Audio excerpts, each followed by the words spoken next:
Jidday muborak Juhfa miqotiga kelganmiz ehrom bog'lashlik uchun. Ehrom bu ikkita libos, ramziy ma'nodagi libos. Bu joydagi muhim narsalardan bittasi albatta niyat qilishlik bo'ladi. Ehrom libosiga kirgan, ehromni niyat qilgandan keyin haram hududiga o'tganimizdan keyin, miqotdan o'tganimizdan keyin biz ibodat ichiga kiramiz. Bizni qalbimizdan o'tgan narsalar ham ijobat bo'ladi, qabuliyat bo'ladi.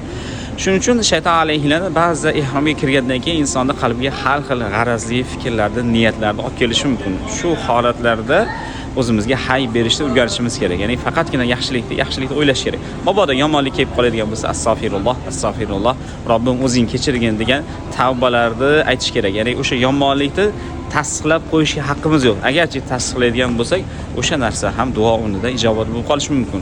Shuning uchun azizlar, ehrom holatida faqatgina yaxshilikni o'tkazing.